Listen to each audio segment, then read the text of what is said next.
Hi friends, ಇದು ಮಸ್ತ್ ಮಗ ಚಾನಲ್ನ ಇಂಟರ್ನ್ಯಾಷನಲ್ ಬುಲೆಟಿನ್ ಸುತ್ತು ಜಗತ್ತು. ನಾನು ಅಮರ್ ಪ್ರಸಾದ್. ಭಾರತದಲ್ಲಿ ಎಲೆಕ್ಷನ್ ರಿಸಲ್ಟ್ಸ್ನ ಅಬ್ಬರ ಜೋರಿದೆ.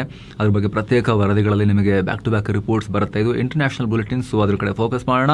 ಕ್ವಿಕ್ ಆಗಿ ಮುಗಿಸ್ಕೊಂಡ್ಬಿಡೋಣ ಸ್ನೇಹಿತರೆ. ಅಮೆರಿಕ ಈಗ ಹೊಸ ಆಪರೇಷನ್ ಶುರು ಮಾಡಿದೆ. ಹಾರ್ಮುಜ್ ಜಲಸಂಧಿಯಲ್ಲಿ ಸಿಲುಕಿರೋ ಹಡಗುಗಳನ್ನು ನಾವು ಹೊರಗೆ ತರ್ತೀವಿ ಅಂತ ಟ್ರಂಪ್ ಡಿಕ್ಲೇರ್ ಮಾಡಿದ್ದಾರೆ. ಕಡೆಗೂ ಕೂಡ ಈ ನಡುವೆ ಯುಕ್ರೇನ್ ರಷ್ಯಾಗೆ ಸರ್ವ ದಿಕ್ಕುಗಳಲ್ಲೂ ಪೆಟ್ಟು ಕೊಡ್ತಾ ಇದೆ. ಯುಕ್ರೇನ್ ದಾಳಿ ಕಂಡು ನ್ಯೂಕ್ಲಿಯರ್ ವಾಚ್ ಡಾಗ್ IAEA ಕೂಡ ಎಚ್ಚರಿಕೆ ಕೊಟ್ಟಿದೆ. ಹಿಜ್ಬುಲ್ಲಾಗಳು ಅತ್ಯಾಧುನಿಕ ಡ್ರೋನ್ ಬಳಸಿ ಇಸ್ರೇಲ್ ಕಣ್ಣುಗಳನ್ನ ಕಟ್ ಹಾಕಿದೆ. ನೇಪಾಳ ಭಾರತವನ್ನ ಕೆಣಕೋ ಕೆಲಸ ಮಾಡಿದೆ. ಎಲ್ಲವನ್ನ ಒನ್ ಬೈ ಒನ್ ನೋಡ್ತಾ ಹೋಗೋಣ. ಮೊದಲು ಟ್ರಂಪ್ ರ ಹೊಸ ಕಾರ್ಯಾಚರಣೆ ಏನು ಅಂತ ನಾವು ನೋಡ್ಬಿಡೋಣ. ಕಳೆದ ಫೆಬ್ರವರಿ 28ರಿಂದ ಹಾರ್ಮುಜ್ ಜಲಸಂಧಿಯಲ್ಲಿ ಸಿಕ್ಕಾಕೊಂಡಿರೋ ಹಡಗುಗಳನ್ನ ಪಾರು ಮಾಡೋಕೆ ಅಮೆರಿಕ ಮುಂದಾಗಿದೆ. ಪ್ರಾಜೆಕ್ಟ್ ಫ್ರೀಡಮ್ ಅನ್ನೋ ಹೆಸರಲ್ಲಿ ಕಾರ್ಯಾಚರಣೆ ಶುರು ಮಾಡಿದೆ. ಈ ಬಗ್ಗೆ ಅಮೆರಿಕ ಅಧ್ಯಕ್ಷ ಡೊನಾಲ್ಡ್ ಟ್ರಂಪ್ ತಿಳಿಸಿದ್ದಾರೆ. ಮಧ್ಯಪ್ರಾಚ್ಯದ ಸಂಘರ್ಷದಲ್ಲಿ ಇನ್ವಾಲ್ವ್ ಆಗದ ಅನೇಕ ದೇಶಗಳ ಹಡಗುಗಳು ಹಾರ್ಮುಜ್ನಲ್ಲಿ ಸಿಲುಕೊಂಡಿವೆ. ಅವುಗಳಿಗೂ ಈ ಸಂಘರ್ಷಕ್ಕೂ ಯಾವುದೇ ಸಂಬಂಧ ಇಲ್ಲ. ನ್ಯೂಟ್ರಲ್ ಆಗಿರೋ ಅಮಾಯಕ ರಾಷ್ಟ್ರಗಳವು. ಹೀಗಾಗಿ ನಮ್ಮ ಹಡಗುಗಳನ್ನ ಹೊರತರೋಕೆ ಸಹಾಯ ಮಾಡಿ ಅಂತ ಆ ರಾಷ್ಟ್ರಗಳು ನಮ್ಮ ಹತ್ರ ಕೇಳಿಕೊಂಡಿದ್ದಾರೆ. ನಾವು ಹೆಲ್ಪ್ ಮಾಡ್ತೀವಿ ಅಂತ ಟ್ರಂಪ್ ಹೇಳಿದ್ದಾರೆ. ಇರಾನ್, ಮಿಡಲ್ ಈಸ್ಟ್ ಮತ್ತು ಅಮೆರಿಕದ ಒಳಿತಿಗಾಗಿ ನಾವು ಸಿಲುಕಿರೋ ಎಲ್ಲ ಹಡಗುಗಳನ್ನ ಆಚೆ ತರುತ್ತೇವೆ. ನಾವು ಸೇಫ್ ಆಗಿ ರಕ್ಷಣೆ ಮಾಡ್ತೇವೆ. ಇದರ ಬಗ್ಗೆ ಆಯಾ ರಾಷ್ಟ್ರಗಳಲ್ಲಿರೋ ನನ್ನೆಲ್ಲಾ ಪ್ರತಿನಿಧಿಗಳಿಗೆ ವಿಷಯವನ್ನ ಮುಟ್ಟಿಸಿ ಅಂತ ಹೇಳಿದ್ದೇನೆ. ಈ ಕಾರ್ಯಾಚರಣೆ ಹೆಸರು ಪ್ರಾಜೆಕ್ಟ್ ಫ್ರೀಡಮ್. ಸೋಮವಾರದಿಂದಲೇ ಶುರುವಾಗುತ್ತೆ ಅಂತ ಟ್ರಂಪ್ ಹೇಳಿದ್ದಾರೆ. ಹಾಗೆ ಯಾರಾದರೂ ನಮ್ಮ ಮಾನವೀಯ ಕಾರ್ಯಾಚರಣೆಗೆ ಅಡ್ಡಿ ಮಾಡಿದ್ರೆ ಕೆಟ್ಟ ಪರಿಣಾಮಗಳನ್ನ ಫೇಸ್ ಮಾಡಬೇಕಾಗುತ್ತೆ ಅನ್ನೋ ಎಚ್ಚರಿಕೆ ಕೊಟ್ಟಿದ್ದಾರೆ. ಅಷ್ಟೇ ಅಲ್ಲ, ಇರಾನ್ ಜೊತೆ ಚೆನ್ನಾಗಿ ಮಾತುಕತೆ ಆಗ್ತಿದೆ. ಮುಂದಿನ ದಿನಗಳಲ್ಲಿ ಏನಾದರೂ ಪಾಸಿಟಿವ್ ಬೆಳವಣಿಗೆ ಆಗಬಹುದು ಅಂತಾನೂ ಟ್ರಂಪ್ ಹೇಳಿದ್ದಾರೆ. ಇನ್ನು ಇರಾನ್ 14 ಪಾಯಿಂಟ್ಸ್ ಒಳಗೊಂಡ ಪ್ರಸ್ತಾವನೆಯನ್ನ ಅಮೆರಿಕ ಕಳಿಸಿತ್ತಲ್ಲ, ಅದಕ್ಕೀಗ ಟ್ರಂಪ್ ಪ್ರಸ್ತಾವನೆಯನ್ನ ಸ್ಟಡಿ ಮಾಡಿದ್ದೀನಿ, ಅದನ್ನ ಒಪ್ಪೋಕ್ಕಾಗಲ್ಲ ಅಂತ ರಿಜೆಕ್ಟ್ ಮಾಡಿದ್ದಾರೆ. ಹಾಗೆ ಇರಾನ್ಗೆ ಡೀಲ್ ಮಾಡೋಕೆ ಇಷ್ಟ ಇದೆ, ಆದ್ರೆ ಅವರು ಇಟ್ಟಿರೋ ಆಫರ್ ನನಗೆ ಇಷ್ಟ ಆಗಿಲ್ಲ ಅಂತ ಹೇಳಿದ್ದಾರೆ. ಆ ಕಡೆ ಇರಾನ್ ನಿಂದಲೂ ಪ್ರತಿಕ್ರಿಯೆ ಬಂದಿದೆ. ಪಾಕಿಸ್ತಾನ ಮೂಲಕ ಇರಾನ್ಗೆ ಅಮೆರಿಕ ತನ್ನ ಪ್ರತಿಕ್ರಿಯೆ ಕೊಟ್ಟಿದೆ. ಹೌದು ಅಂತ ಇರಾನ್ನ ವಿದೇಶಾಂಗ ಸಚಿವಾಲಯದ ವಕ್ತಾರ ಇಸ್ಮಾಯಿಲ್ ಬಾಗಾಯಿ ಹೇಳಿದ್ದಾರೆ. ಅದನ್ನ ರಿವ್ಯೂ ಮಾಡ್ತಾ ಇದೀವಿ ಅಂತಾನೂ ಹೇಳಿದ್ದಾರೆ. ಇದರ ಬೆನ್ನಲ್ಲೇ ಹಾರ್ಮುಜ್ ಜಲಸಂಧಿಯಲ್ಲಿ ಒಂದು ದೊಡ್ಡ ಕಾರ್ಗೋ ಶಿಪ್ ಮೇಲೆ ದಾಳಿಯಾಗಿದೆ. ಇರಾನ್ನ ಕರಾವಳಿ ಸಮೀಪ ಸಣ್ಣ ಸಣ್ಣ ಬೋಟ್ಗಳ ಮೂಲಕ ಈ ದಾಳಿ ಮಾಡಲಾಗಿದೆ. ಇರಾನ್ನ ಕರಾವಳಿ ಹತ್ತಿರದಲ್ಲಿ ಈ ಘಟನೆಯಾಗಿದೆ. ಆದ್ರೆ ಹಡಗಲ್ಲಿದ್ದ ಎಲ್ಲ ಸಿಬ್ಬಂದಿ ಸೇಫ್ ಆಗಿದ್ದಾರೆ. ಯಾವುದೇ ರೀತಿಯ ಹಾನಿ ಆಗಿಲ್ಲ ಅಂತ ಬ್ರಿಟನ್ನ ಮ್ಯಾರಿಟೈಮ್ ಟ್ರೇಡ್ ಆಪರೇಷನ್ಸ್ ಮಾಹಿತಿ ಕೊಟ್ಟಿದೆ. ಆದ್ರೆ ಈ ದಾಳಿ ಮಾಡಿದ ಯಾರು ಅನ್ನೋ ಮಾಹಿತಿ ಇಲ್ಲ. ಅಲ್ಲದೆ ದಾಳಿಗೊಳಗಾಗಿರೋ ಹಡಗು ಯಾವ ದೇಶಕ್ಕೆ ಸೇರಿದ್ದು, ಅದರಲ್ಲಿ ಏನಿತ್ತು ಅನ್ನೋ ಬಗ್ಗೆ ಕೂಡ ಕ್ಲಾರಿಟಿ ಇಲ್ಲ. ಇನ್ನೊಂದು ಕಡೆ ಜೂನ್ ತಿಂಗಳಿನಿಂದ ತೈಲ ಉತ್ಪಾದನೆಯನ್ನ ಹೆಚ್ಚು ಮಾಡೋಕೆ ಒಪೆಕ್ ಪ್ಲಸ್ ರಾಷ್ಟ್ರಗಳು ಮುಂದಾಗಿವೆ. ದಿನಕ್ಕೆ 1.88 ಲಕ್ಷ ಬ್ಯಾರೆಲ್ಗಳಷ್ಟು ಎಕ್ಸ್ಟ್ರಾ ತೈಲವನ್ನು ಉತ್ಪಾದನೆ ಮಾಡೋಕೆ ಒಪ್ಪಿಗೆಯನ್ನು ಕೊಟ್ಟಿವೆ. ಮೇ 1ನೇ ತಾರೀಕು ಯುನೈಟೆಡ್ ಅರಬ್ ಎಮಿರೇಟ್ಸ್ ಈ ಒಕ್ಕೂಟದಿಂದ ಹೊರಬಂದ ನಂತರ ಆನ್ಲೈನ್ನಲ್ಲಿ ಮೀಟಿಂಗ್ ಮಾಡ್ಕೊಂಡಿದ್ರು. ಮೊದಲ ಮೀಟಿಂಗ್ ಇದು ವಿದೌಟ್ UAE.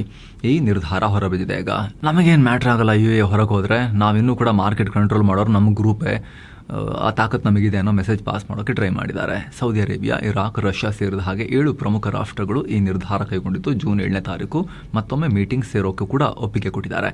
ಆದರೆ ಹಾರ್ಮುಜ್ ಬಂದಾಗಿರೋದು ಈ ಪ್ಲಾನ್ಗೆ ದೊಡ್ಡ ತಡೆ. ಯಾಕಂದರೆ ಸೌದಿ, ಇರಾಕ್ ಮತ್ತು ಕುವೈತ್ನಂಥ ರಾಷ್ಟ್ರಗಳಿಗೆ ಈಗ ತೈಲ ರಫ್ತು ಮಾಡೋಕೆ ಆಗ್ತಾ ಇಲ್ಲ. ಮುಂದೆ ತೈಲ ಉತ್ಪಾದನೆ ಹೆಚ್ಚಿಸಿದ್ರೂ ಕೂಡ ಉಪಯೋಗ ಏನು? ಜಲಸಂಧಿ ಓಪನ್ ಆದರೂ ತೈಲ ಪೂರೈಕೆ ನಾರ್ಮಲ್ಸಿಗೆ ಬರೋಕೆ ಹಲವು ವಾರ, ತಿಂಗಳುಗಳೇ ಬೇಕಾಗಬಹುದು ಅಂತ ತಜ್ಞರು ವಾರ್ನಿಂಗ್ ಕೊಡ್ತಾ ಇದ್ದಾರೆ. ಬರೀ ದಾಖಲೆಗಳ ಉತ್ಪಾದನೆ ಹೆಚ್ಚಳ ಅಂತ ತೋರಿಸಿದ್ರು ಕೂಡ ವಾಸ್ತವದಲ್ಲಿ ಅವು ಮಾರುಕಟ್ಟೆಗೆ ಬರೋಕ್ಕೆ ಟೈಮ್ ಹಿಡಿಯುತ್ತೆ.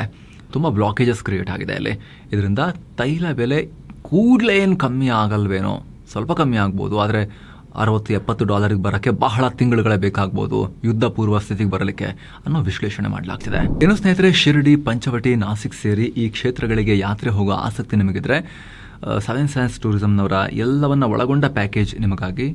ಹಿರಿಯ ನಾಗರಿಕರಿದ್ರೆ ಅವರಿಗೆ ಸ್ಪೆಷಲ್ ಕೇರ್, ಕರ್ಕೊಂಡು ಹೋಗಿ ವಾಪಸ್ ಕರ್ಕೊಂಡ್ಬಂದು ಬಿಡ್ತಾರೆ. ಆಸಕ್ತರು ಕಾಲ್ ಮಾಡಿ ಬುಕ್ ಮಾಡ್ಕೊಂಡು ಹೋಗಿ ಬರ್ಬೋದು.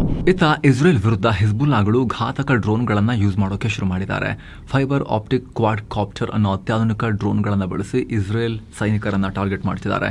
ಈ ಡ್ರೋನ್ ರೇಡಿಯೋ ಸಿಗ್ನಲ್ ಬದಲಿಗೆ ಫೈಬರ್ ಕೇಬಲ್ ಮೂಲಕ ಆಪರೇಟರ್ಗೆ ಕನೆಕ್ಟ್ ಆಗಿರುತ್ತೆ. ಈ ಕಾರಣದಿಂದ ಇಸ್ರೇಲ್ನ ಅತ್ಯಾಧುನಿಕ ಎಲೆಕ್ಟ್ರಾನಿಕ್ ಜಾಮಿಂಗ್ ಸಿಸ್ಟಮ್ಗಳು ಈ ಡ್ರೋನ್ಗಳ ಮುಂದೆ ಕೆಲಸ ಮಾಡ್ತಾ ಇಲ್ಲ. ರೇಡಿಯೋ ಸಿಗ್ನಲ್ ಇಲ್ಲದೆ ಇರೋದ್ರಿಂದ ಈ ಡ್ರೋನ್ ಎಲ್ಲಿಂದ ಲಾಂಚ್ ಆಗಿದೆ ಅನ್ನೋದನ್ನು ಕೂಡ ಪತ್ತೆ ಹಚ್ಚೋದು ಕಷ್ಟ. ಭಾನುವಾರ ನಡೆದಂತಹ ಇಂತಹದ್ದೇ ಒಂದು ದಾಳಿಯಲ್ಲಿ 19 ವರ್ಷದ ಇಸ್ರೇಲ್ ಸೈನಿಕ ಪ್ರಾಣ ಕಳ್ಕೊಂಡಿದ್ದಾನೆ. ಹಲವರು ಗಾಯಗೊಂಡಿದ್ದಾರೆ. ಯುಕ್ರೇನ್ ವಾರ್ನಲ್ಲಿ ರಷ್ಯಾ ಬಳಸಿದ್ದ ಇದೇ ಟೆಕ್ನಾಲಜಿಯನ್ನ ಈಗ ಹಿಜ್ಬುಲ್ಲಾ ಬಳಸ್ತಾ ಇದೆ ಅಂತ ಹೇಳಿ ಎಕ್ಸ್ಪರ್ಟ್ಗಳು ಹೇಳ್ತಿದ್ದಾರೆ. ಹೀಗಾಗಿ ಇಸ್ರೇಲ್ಗೆ ಹೊಸ ಹೆಡ್ಡೇಕ್ ಇದು. ಈ ಕಡೆ ಇಸ್ರೇಲ್ ಸೇನೆ ದಕ್ಷಿಣ ಲೆಬನಾನ್ನ 10ಕ್ಕೂ ಅಧಿಕ ಹಳ್ಳಿಗಳ ಜನರಿಗೆ ತಕ್ಷಣ ಮನೆ ಖಾಲಿ ಮಾಡುವಂತೆ ವಾರ್ನಿಂಗ್ ಕೊಟ್ಟಿದೆ. ಸೇಫ್ಟಿ ದೃಷ್ಟಿಯಿಂದ ಕನಿಷ್ಠ 1000 ಮೀಟರ್ ದೂರದ ಬಯಲು ಪ್ರದೇಶಗಳಿಗೆ ಹೋಗಿ ಅನ್ನೋ ವಾರ್ನಿಂಗ್ ಕೊಟ್ಟಿದೆ. ಇಸ್ರೇಲ್ ಪಡೆಗಳಿರೋ ನಬಾತಿಯೆ ಜಿಲ್ಲೆಯ ಹಳ್ಳಿಗಳಿಗೂ ಈ ಆದೇಶ ಕೊಡಲಾಗಿದೆ. ಇದರ ಬೆನ್ನಲ್ಲೇ ಇಸ್ರೇಲ್ ಸೇನೆ ದಕ್ಷಿಣ ಲೆಬನಾನ್ನಾದ್ಯಂತ ಏರ್ ಸ್ಟ್ರೈಕ್ ಕೂಡ ಮಾಡಿದೆ. ಪರಿಣಾಮ ಒಬ್ಬರು ಪ್ರಾಣ ಕಳ್ಕೊಂಡಿದ್ದು 4 ಗಾಯಗೊಂಡಿದ್ದಾರೆ. ಇತ್ತ ಮಿಡಲ್ ಈಸ್ಟ್ ಸ್ವಲ್ಪ ತಣ್ಣಗಾಗಿರೋ ನಡುವೆನೇ ರಷ್ಯಾ ಮತ್ತು ಯುಕ್ರೇನ್ ಬಡಿದಾಟ ಮತ್ತಷ್ಟು ತೀವ್ರಗೊಂಡಿದೆ. ಯುಕ್ರೇನ್ ರಷ್ಯಾ ಮೇಲೆ ಬರೋಬ್ಬರಿ 334 ಡ್ರೋನ್ ಹಾರಿಸಿದೆ.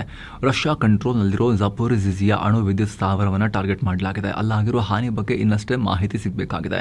ಈ ದಾಳಿಗೆ ಅಂತಾರಾಷ್ಟ್ರೀಯ ಅಣುಶಕ್ತಿ ಸಂಸ್ಥೆ IAEA ರಿಯಾಕ್ಟ್ ಮಾಡಿದೆ. ಅಣು ಸ್ಥಾವರಗಳ ಸಮೀಪ ನಡೀತಾ ಇರೋ ದಾಳಿಗಳು ಭಾರಿ ಅಪಾಯ ಸೃಷ್ಟಿಸಬಹುದು ಅನ್ನೋ ಎಚ್ಚರಿಕೆಯನ್ನು ಕೊಟ್ಟಿದ್ದಾರೆ. ಇದರ ಜೊತೆಗೆ ರಷ್ಯಾದ ಅತಿದೊಡ್ಡ ತೈಲ ರಫ್ತು ಕೇಂದ್ರ ಪ್ರಿಮೋರ್ಸ್ಕ್ ಬಂದರಿನ ಮೇಲೂ ಕೂಡ ಯುಕ್ರೇನ್ ದಾಳಿ ನಡೆಸಿದೆ. ಅಲ್ಲಿ ಭಾರಿ ಪ್ರಮಾಣದ ಬೆಂಕಿ ಹತ್ಕೊಂಡಿತ್ತು. ನಂತರ ಬೆಂಕಿ ನಂದಿಸಿದ್ವಿ ಅಂತ ರಷ್ಯಾ ಹೇಳಿದೆ. ಈ ದಾಳಿಯಲ್ಲಿ ರಷ್ಯಾದ ಕಾರಾಕೋಟ್ ಮಿಸೈಲ್ ಹಡಗು, ಗಸ್ತು ನೌಕೆ ಮತ್ತು ತೈಲ ಟ್ಯಾಂಕರ್ಗಳು ಜಖಂ ಆಗಿವೆ ಅಂತ ಯುಕ್ರೇನ್ ಅಧ್ಯಕ್ಷ ಜೆಲೆನ್ಸ್ಕಿ ಹೇಳಿದ್ದಾರೆ. ಹಾಗೆ ಕಪ್ಪು ಸಮುದ್ರದ ನೋವೊರೋಸಿಸ್ಕ್ ಬಂದರಿನ ಬಳಿ ರಷ್ಯಾದ 2 ತೈಲ ಟ್ಯಾಂಕರ್ಗಳನ್ನು ಧ್ವಂಸ ಮಾಡಲಾಗಿದೆ ಅಂತಲೂ ಜೆಲೆನ್ಸ್ಕಿ ಹೇಳಿದ್ದಾರೆ. ಇತ್ತ ಯುಕ್ರೇನ್ ದಾಳಿಗಳಿಗೆ ಕ್ರೆಮ್ಲಿನ್ ರಿಯಾಕ್ಟ್ ಮಾಡಿದೆ. ಈಗ ಆಲ್ರೆಡಿ ತೈಲ ಬೆಲೆ ಗಗನಕ್ಕೇರಿದೆ. ಈ ಥರ ನಿರಂತರವಾಗಿ ತೈಲ ಸೌಕರ್ಯಗಳ ಮೇಲೆ ದಾಳಿ ಮಾಡೋದ್ರಿಂದ ಗ್ಲೋಬಲಿ ಕ್ರೂಡ್ ಆಯಿಲ್ ಬೆಲೆ ಇನ್ನೂ ಜಾಸ್ತಿ ಆಗುತ್ತೆ ಅಂತ ಹೇಳಿ ವಾರ್ನಿಂಗ್ ಕೊಟ್ಟಿದೆ. ಇತ್ತ ರಷ್ಯಾ ಕೂಡ ಯುಕ್ರೇನ್ನ 5 ಪ್ರಮುಖ ಪ್ರಾಂತ್ಯಗಳನ್ನು ಗುರಿಯಾಗಿಸಿ ಭೀಕರ ದಾಳಿ ಮಾಡಿದೆ. ಅಲೆಯಾಗಿ ಡ್ರೋನ್ ಮಿಸೈಲ್ ಹಾರಿಸಿದೆ. ಪರಿಣಾಮ ಕಳೆದ 24 ಗಂಟೆಗಳಲ್ಲಿ 10 ಜನ ಪ್ರಾಣ ಕಳ್ಕೊಂಡಿದ್ದಾರೆ. 76ಕ್ಕೂ ಅಧಿಕ ಜನ ಗಾಯಗೊಂಡಿದ್ದಾರೆ. ಖೆರ್ಸೋನ್, ಒಡೆಸಾ ಮತ್ತು ಡಾನೆಟ್ಸ್ಕ್ನಲ್ಲಿ ಹೆಚ್ಚಿನ ಸಾವು ನೋವು ಉಂಟಾಗಿದೆ. ರಷ್ಯಾ ಒಂದೇ ರಾತ್ರಿಯಲ್ಲಿ 269 ಡ್ರೋನ್ಗಳನ್ನು ಹಾರಿಸಿತ್ತು. ಇದರಲ್ಲಿ 249 ಡ್ರೋನ್ಗಳನ್ನು ನಾವು ಇಂಟರ್ಸೆಪ್ಟ್ ಮಾಡಿದೀವಿ ಅಂತ ಯುಕ್ರೇನ್ ಹೇಳಿದೆ. ಉಳಿದವು ಬಂದು ಅಪ್ಪಳಿಸಿದವೆ. ಇನ್ನು ನೇಪಾಳ ಭಾರತವನ್ನ ಮತ್ತೆ ಕೆಣಕಿದೆ. ಲಿಪುಲೇಖ್ ಪಾಸ್ ಮೂಲಕ ಕೈಲಾಸ ಮಾನಸ ಸರೋವರ ಯಾತ್ರೆ ನಡೆಸೋ ಭಾರತ ಚೀನಾದ ಪ್ಲಾನ್ಗೆ ನೇಪಾಳ ವಿರೋಧ ವ್ಯಕ್ತಪಡಿಸಿ 2 ರಾಷ್ಟ್ರಗಳಿಗೆ ನೋಟಿಸ್ ಕೊಡೋ ತರ ವಾರ್ನಿಂಗ್ ಕೊಟ್ಟಿದೆ. ಲಿಪುಲೇಖ್ ನಮಗೆ ಸೇರಿರೋ ಜಾಗ, ಅನುಮತಿ ಇಲ್ಲದೆ ಅಲ್ಲಿ ಹೆಂಗೆ ಯಾತ್ರೆ ಮಾಡ್ತೀರಿ ನೀವು ಅಂತ ಭಾರತ ಚೀನಾಗೆ ಧಮಕಿ ಹಾಕಿದೆ ನೇಪಾಳ. ಈ ಬಗ್ಗೆ ನೇಪಾಳ ವಿದೇಶಾಂಗ ಇಲಾಖೆ ಲೆಟರ್ ರಿಲೀಸ್ ಮಾಡಿದೆ.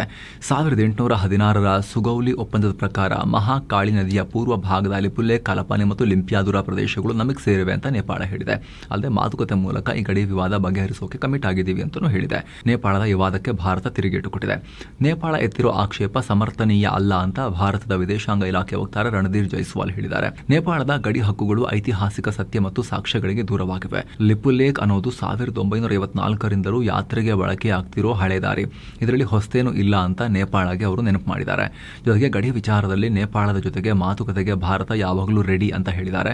ಜೂನ್ನಿಂದ ಆಗಸ್ಟ್ವರೆಗೆ ಈ ಕೈಲಾಸ್ ಮಾನಸ ಸರೋವರ ಯಾತ್ರೆ ನಡೆಯುತ್ತೆ. ಸ್ನೇಹಿತರೆ, ಪಾಕ್ ಮತ್ತೆ ನಗೆಪಾಟಲಿಗೆ ಕಾರಣ ಆಗಿದೆ. ಟರ್ಕಿಯಲ್ಲಿ ನಡೆದ ಪಾಕ್ ಮತ್ತು ಅಫ್ಘಾನ್ ನಡುವಿನ ಶಾಂತಿ ಮಾತುಕತೆ ವೇಳೆ ಪಾಕ್ ತನ್ನದೇ ದೇಶದ ಭೂಪಟವನ್ನು ತಪ್ಪಾಗಿ ತೋರಿಸಿದೆ. ಭಾರಿ ಅವಮಾನ ಮಾಡಿಕೊಂಡಿದ್ದಾರೆ. ಪಾಕಿಸ್ತಾನ ತೋರಿಸಿದ ಮ್ಯಾಪ್ನಲ್ಲಿ ಖೈಬರ್ ಪಖ್ತೂನ್ಖ್ವಾ ಮತ್ತು ಬಲೂಚಿಸ್ತಾನದ ಕೆಲ ಭಾಗಗಳೇ ಮಾಯ ಆಗಿದ್ವು. ಮಿಲಿಟರಿ ಉದ್ವಿಗ್ನತೆ ಕಮ್ಮಿ ಮಾಡೋ ಉದ್ದೇಶದಿಂದ ಮೀಟಿಂಗ್ ಮಾಡಿದ್ರು. ಇಂಥ ಹೈ ಲೆವೆಲ್ ಡಿಪ್ಲೊಮ್ಯಾಟಿಕ್ ಮೀಟಿಂಗ್ನಲ್ಲಿ ಪಾಕ್ ಇಂತಹ ಮೂರ್ಖತನವನ್ನು ತೋರಿಸಿದೆ. ಅವರು ಸರ್ಕಾರದವರೇ. ಪಾಕ್ ಮೀಡಿಯಾಗಳು ಕೂಡ ಇದೇ ಮ್ಯಾಪನ್ನು ಹಾಕೊಂಡು ಆಮೇಲೆ ಡಿಲೀಟ್ ಮಾಡಿದ್ದಾರೆ. ಇದು ಸೋಷಿಯಲ್ ಮೀಡಿಯಾದಲ್ಲಿ ಆಕ್ರೋಶಕ್ಕೆ ಕಾರಣ ಆಗಿದೆ. ಏನ್ ತಿಂತೀರಿ ನೀವು ಹೊಟ್ಟೆಗೆ, ತಲೆಯಲ್ಲಿ ಏನಿದೆ ನಿಮಗೆ ಅಂತ ಜನ ಉಗಿತಾ ಇದ್ದಾರೆ ಪಾಕಿಗಳು. ಇನ್ನು ಜರ್ಮನಿಯಿಂದ 5,000ಕ್ಕೂ ಅಧಿಕ ಸೈನಿಕರನ್ನ ವಾಪಸ್ ಕರೆಸ್ಕೊಳ್ಳೋಕೆ ಟ್ರಂಪ್ ಪ್ಲಾನ್ ಮಾಡಿದ್ರು. ಇದರ ಬೆನ್ನಲ್ಲೇ ಜರ್ಮನ್ ಚಾನ್ಸಲರ್ ಫ್ರೆಡ್ರಿಕ್ ಮರ್ಜ್ ಅಮೆರಿಕಾಗೆ ನೈಸ್ ಹೊಡೆದಿದ್ದಾರೆ. ಅಮೆರಿಕ ಈ ಹಿಂದೆ ಹಾಗೂ ಇನ್ನು ಮುಂದೇನು ಜರ್ಮನಿಗೆ ಮುಖ್ಯವಾಗಿರೋ ನ್ಯಾಟೋ ಪಾರ್ಟ್ನರ್ ಆಗಿಯೇ ಉಳಿಯುತ್ತೆ ಅಂತ ಪೋಸ್ಟ್ ಹಾಕಿದ್ದಾರೆ. ಹಾಗೆ ನಮ್ಮಿಬ್ಬರ ಗುರಿನೂ ಒಂದೇ, ಇರಾನ್ ಯಾವ ಕಾರಣಕ್ಕೂ ಅಣ್ವಸ್ತ್ರ ಹೊಂದಬಾರದು ಅಂತೇಳಿ ಟ್ರಂಪ್ ವಾದಕ್ಕೆ ಬೆಂಬಲ ಕೊಟ್ಟಿದ್ದಾರೆ. ಈ ನಡುವೆ ಉತ್ತರ ಆಫ್ರಿಕಾದ ಮೊರಾಕೋದಲ್ಲಿ ನಡೀತಾ ಇರೋ ಆಫ್ರಿಕನ್ ಲಯನ್ ಜಂಟಿ ಸಮರಾಭ್ಯಾಸ ವೇಳೆ ಅಮೆರಿಕದ 2 ಸೈನಿಕರು ನಾಪತ್ತೆಯಾಗಿದ್ದಾರೆ. ಅಟ್ಲಾಂಟಿಕ್ ಸಾಗರದ ಸಮೀಪವಿರೋ ತರಬೇತಿ ಕೇಂದ್ರದ ಬಳಿ ಈ ಘಟನೆಯಾಗಿದೆ. ನಾಪತ್ತೆಯಾಗಿರೋ ಸೈನಿಕರಿಗಾಗಿ ಅಮೆರಿಕದ ಆಫ್ರಿಕಾ ಕಮಾಂಡ್, ಮೊರಾಕೋ ಸೇನೆ ಜಂಟಿ ಶೋಧ ನಡೆಸ್ತಾ ಇದ್ದಾರೆ. ಏಪ್ರಿಲ್ನಲ್ಲಿ ಶುರುವಾಗಿರೋ ಈ ಬೃಹತ್ ಸಮರಾಭ್ಯಾಸ ಮೊರಾಕೋ, ಘಾನಾ, ಟೆನಿಷಿಯಾ ಸೇರಿ 4 ರಾಷ್ಟ್ರಗಳಲ್ಲಿ ನಡೀತಾ ಇದೆ. ಕೆಲ ದಿನಗಳಲ್ಲಿ ಮುಗಿಯಬೇಕಾಗಿತ್ತು, ಅಷ್ಟರಲ್ಲಿ ಈ ಘಟನೆಯಾಗಿದೆ. ಇನ್ನು ಮೇ 4ರಿಂದ 17ರವರೆಗೆ ಭಾರತ ಮತ್ತು ಕಂಬೋಡಿಯಾ ನಡುವೆ ದ್ವಿಪಕ್ಷೀಯ ಸೇನಾ ಅಭ್ಯಾಸ ಸಿನ್ಬ್ಯಾಕ್ಸ್ 2 ನಡೆಯುತ್ತೆ. ಇದಕ್ಕಾಗಿ ಭಾರತೀಯ ಸೇನೆ ಕಂಬೋಡಿಯಾಗೆ ಪ್ರಯಾಣ ಬೆಳೆಸಿದೆ. ಈ ಅಭ್ಯಾಸದಲ್ಲಿ ಭಯೋತ್ಪಾದನಾ ನಿಗ್ರಹ ಕಾರ್ಯಾಚರಣೆಗಳ ಮೇಲೆ ಫೋಕಸ್ ಮಾಡಲಾಗುತ್ತೆ. ಭಾರತೀಯ ಸೇನೆಯ 120 ಮತ್ತು ಕಂಬೋಡಿಯನ್ ಸೇನೆಯ 160 ಸಿಬ್ಬಂದಿ ಪಾಲ್ಗೊಳ್ತಾ ಇದ್ದಾರೆ. ಇದರಿಂದ ಭಾರತ ಮತ್ತು ಕಂಬೋಡಿಯಾ ನಡುವಿನ ರಕ್ಷಣಾ ಸಂಬಂಧವನ್ನು ಮತ್ತಷ್ಟು ಸ್ಟ್ರಾಂಗ್ ಮಾಡೋಕೆ, ವಿಶ್ವಾಸ ವೃದ್ಧಿಗೆ ಈ ಹೆಜ್ಜೆ ಅಂತ ರಕ್ಷಣಾ ಇಲಾಖೆ ಹೇಳಿದೆ. ಇನ್ನು ನೆದರ್ಲ್ಯಾಂಡ್ಸ್ನ ಓಷನ್ ವೈಡ್ ಎಕ್ಸ್ಪಿಡಿಷನ್ ಸಂಸ್ಥೆಗೆ ಸೇರಿದ MV ಹೊಂಡಿಯಸ್ ಕ್ರೂಸ್ ಹಡಗಿನಲ್ಲಿ ಮಾರಕ ಹ್ಯಾಂಟಾ ವೈರಸ್ ಕಾಣಿಸಿಕೊಂಡಿದೆ. ಈ ವೈರಸ್ಗೆ ತುತ್ತಾಗಿ 3 ಪ್ರಾಣ ಕಳ್ಕೊಂಡಿದ್ದಾರೆ. ಸ್ಥಿತಿ ಗಂಭೀರವಾಗಿದೆ. ಹಡಗಲ್ಲಿ 150 ಪ್ರಯಾಣಿಕರಿದ್ರು. ಈ ಹಡಗು ಅರ್ಜೆಂಟೀನಾದಿಂದ ಅಂಟಾರ್ಟಿಕಾ ಮಾರ್ಗವಾಗಿ ಆಫ್ರಿಕಾದ ಕೇಪ್ ವರ್ಡೆ ಬಳಿ ಹೋದಾಗ ಈ ಸೋಂಕು ಕಾಣಿಸಿಕೊಂಡಿದೆ. ಸದ್ಯ ಉಳಿದ ಪ್ರಯಾಣಿಕರ ಆರೋಗ್ಯ ತಪಾಸಣೆ ಮಾಡಲಾಗ್ತಿದೆ. ವಿಶ್ವ ಆರೋಗ್ಯ ಸಂಸ್ಥೆ ಕೂಡ ಈ ಬಗ್ಗೆ ತನಿಖೆ ಶುರು ಮಾಡಿದೆ.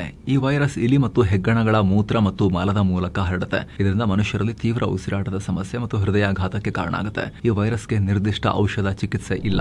ಸೊ ಫ್ರೆಂಡ್ಸ್, ಇದಾಗಿತ್ತು ಇವತ್ತಿನ ಜಗತ್ತಿನ ಸುತ್ತಾಟ. ಸ್ನೇಹಿತರೆ, ವಿಡಿಯೋ ಕೆಳಗಿರೋ ಜಾಯಿನ್ ಬಟನ್ ಮೂಲಕ ಆಸಕ್ತ ವೀಕ್ಷಕರು ಮಸ್ತ್ ಮಗ ಪ್ರೀಮಿಯಂ ಮೆಂಬರ್ ಆಗ್ಬೋದು. ಅಂದರೆ ಚಾನಲ್ಗೆ ಮೆಂಬರ್ ಆಗಿ ಜಾಯಿನ್ ಆಗ್ಬೋದು. ಆಗ ಎಲ್ಲ ಮೆಂಬರ್ ಓನ್ಲಿ ವಿಡಿಯೋಸನ್ನು ನೋಡೋದು ಮಾತ್ರ ಅಲ್ಲದೆ ಸ್ನೇಹಿತರೆ, ನೀವು ನಮ್ಮ ತಂಡದ ಶ್ರಮಕ್ಕೆ ಸಪೋರ್ಟ್ ಮಾಡಿದ ಹಾಗೂ ಕೂಡ ಆಗುತ್ತೆ. ಆಸಕ್ತರು ಮಿಸ್ ಇಲ್ಲದೆ ಚೆಕ್ ಮಾಡಿ. Thank you so much. ಮತ್ತೆ ಭೇಟಿ ಆಗ್ತಿರೋಣ. ನಮಸ್ಕಾರ.